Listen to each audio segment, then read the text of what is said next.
istub trepil pudel käes, silmad sassi. Madis kõrval alisemas mingi töist jama klassis. Kaks kutti, kelle mõistus tegi ammu juba pausi, räägivad nii, et iga teine sõna kõlab nagu kausi. Põhjas tõusnud kuradi aur, no täitsa perses vend, see ongi nende staari aur. Pudeli prohvetid, jutud nagu tormid metsas möllavad, ei öistel loriad. Kõik need lollid mõtted pudelis välja põrgu röövivad.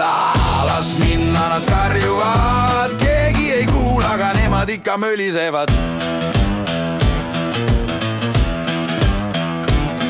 Siim räägib, kuidas elu on üks suur fucking loterii. Madis vastab, et tal on jumalaga otse ühendus wifi. Siis nad kakerdavad tänaval ja vannuvad kuud ja päikest. Mõlemad teavad, homne pohmakas paneb elu uuesti käikest. Aga mis siis, öö on noor ja keel on vallatu.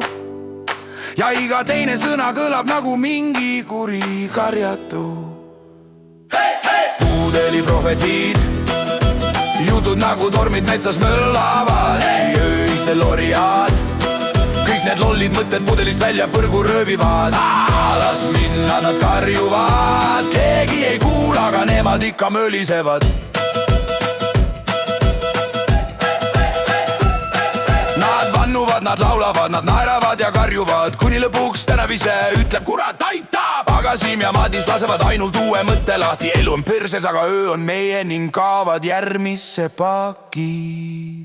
Pudeli prohvetid, jutud möllavad veel kaua pärast kukkumist. Ei öisel loriad, pudelid klirisevad nagu lõpus filmis. Las kõik minna, nad ikka karjuvad ja öö raputab pead, aga kuulab nad lõpuni ära.